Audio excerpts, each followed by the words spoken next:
Orang Pak Sukarman bidan sapi, apa komentar Bapak? Oh, sebenarnya tidak ada masalah, Pak.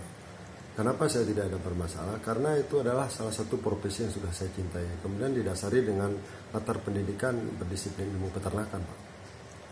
Kira-kira berapa tahun sudah Pak Sukarman berprofesi sebagai bidan sapi? Sudah mulai dari 87, Pak.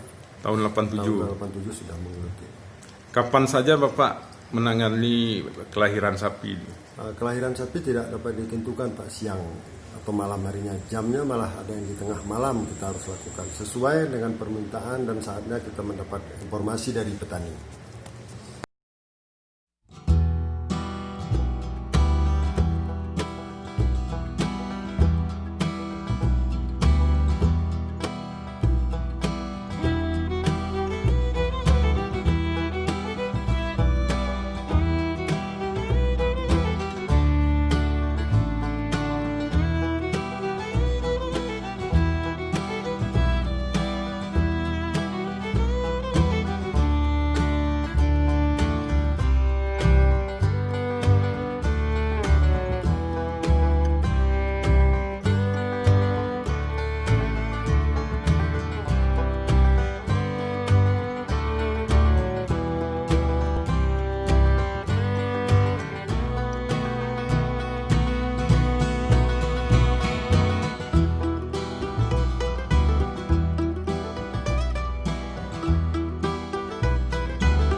Sebenarnya kenapa sih harus ditangani kelahiran sapi itu, Pak? Nah, begini, Pak. Ini kan sekarang ada program pemerintah dalam rangka peningkatan pendapatan masyarakat peternak.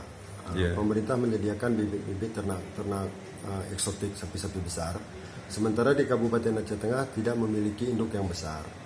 Tapi dengan kita telah menyeleksi ada beberapa induk yang dimiliki oleh masyarakat, maka kita berikan bibit yang besar.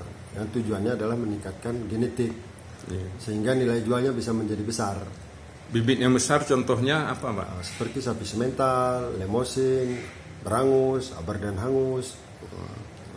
Itu kalau sapi itu diindukkan ke sapi Bali. Iya, Pak. Bibit yang disediakan pemerintah kita lakukan inseminasi atau kawin suntik kepada induk yang ada di tempat kita yang milik masyarakat.